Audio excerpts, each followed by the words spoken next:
All right, so for this first one, you're just looking for the solutions to the systems of equations. So we're looking for where it intersects. So one of the points of intersection right here is 4, 5. So that's one of the solutions. And the other one is down here at 0, -3. So that's the two solutions for number 1.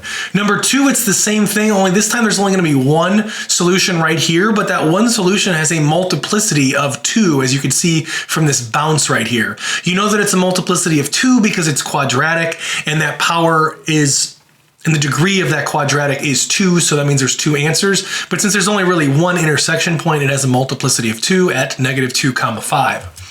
This next one has no real solutions, so it would have 2 complex solutions. Based on the information given, we can't actually calculate what those complex solutions are because we don't have the exact equations for these lines here, but since there's no intersection points, there are no real solutions. Number 4, there is one real solution right there at 0, -2. Technically, you should have 2 solutions, but it only touches at this one point right here. So the answer for this one would be 0, -2. This one has no real solution, so it would have 2 complex solutions because, again, there is no intersection point. Okay, number 6, to solve this systems of equations, we have these 2 equations right here, y equals x squared plus 2x minus 3 and y equals 2x plus 1. So what I did is I substituted this 2x plus 1 in for this y over here. Since it's equal to y, so then it says 2x plus 1 here is equal to that x squared plus 2x minus 3. I subtracted the 1 from both sides, so you get -4 over here. I subtracted the 2x from both sides, and it ends up canceling out with this 2x right here. So you're left with x squared minus 4. So if you look at the green step right here, it's x squared minus 4. Add the 4 to both sides, and you have x squared equals 4 here. Square root it, caboot it, you should have plus or minus 2 for your answer. And then what I did here, after this purple, I broke it down to the +2 and the -2, since they're both going to have different y values. And I plugged it into this y equation right here, this 2x plus 1. So I took this 2 and I plugged it in for x right here. So it's 2 times 2 plus 1, and then you end up with y is equal to 5. So you end up with 2, 5 for that first solution. And this one right here, it's x equals -2. I plugged it in for this x up here. So it's 2 times -2 plus 1, and you end up with -3. So that's the other solution, -2, -3.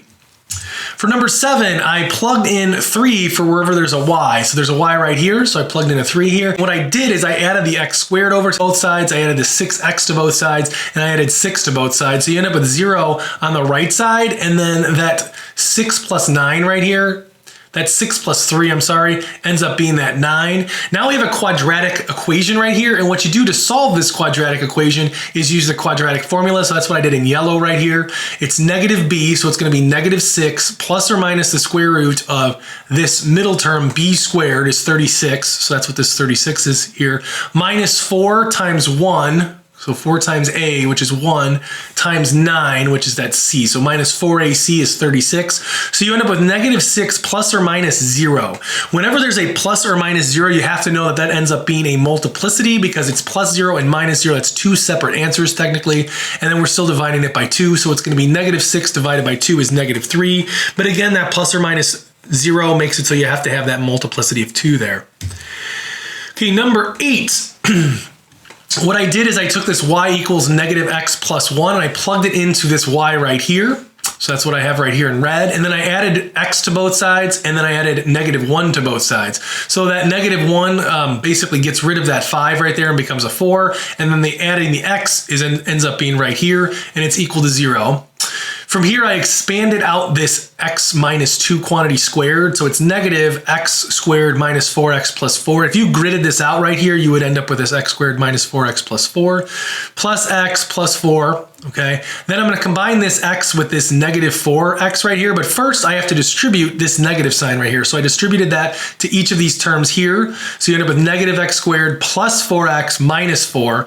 Then I combined the x here, so it's going to be x plus 4x is the 5x, so if you notice the purple, it says 5x. And then that 4 and -4 cancel out, so you're just left with -x squared plus 5x. As you can see, everything else canceled out here. I factored out a negative x here, so it's negative x times the quantity of x minus 5. And then I solved for each of these. This would be 0, this would be 5, so those are the two solutions. And then from there, after I have the 0 and the 5, I plugged it back into the y equation up here to get what the y is. So if you plug in 0, you get 1, so I have 0 comma 1 is one of the answers. And if you plug a 5 in here, it's negative 5 plus 1 is negative 4, so it's 5 comma negative 4 for your two solutions for that one. Number 9, so what I did here is y is equal to negative 3/4 x minus 1, so I put that in for this y right here, so that's what this is in red. I added 3/4 x to both sides, as you can see it's right here. I added 1 to both sides, which ends up being this 2 plus 1 is the 3. It cancels on this side, so you just end up with 0 here. The negative 4x plus 3/4 x is going to be that negative 13x over 4 plus 3. Don't forget the x squared here.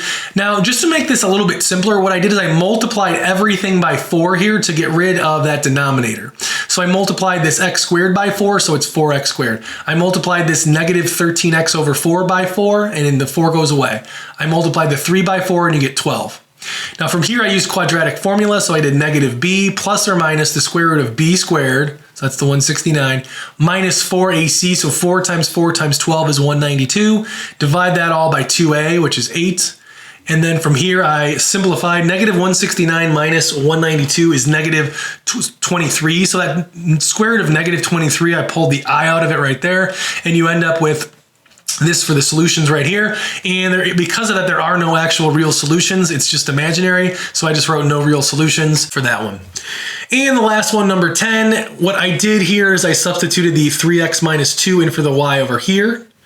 Okay, so it's 3x minus 2 is equal to x squared plus 5x minus 2. I subtracted 3x from both sides, so you get a 2x here. I added 2 to both sides. 2 plus negative 2 is 0, so you're left with x squared plus 2x here. Factored out the x, as you can see right here, it's factored. I solved this for 0 to get 0. I solved this for 0 to get negative 2, and you have 0 and negative 2 for the x's. To find the y's, you have to plug it into this y equation right here. So you plug in 0, you should get negative 2. You plug in negative 2, you get negative 6 minus 2 is negative 8, and you have the two solutions highlighted in blue down there. So that's a quick rundown of the answer key. Hopefully that all makes sense to you. If you have any questions about anything in this video, let me know.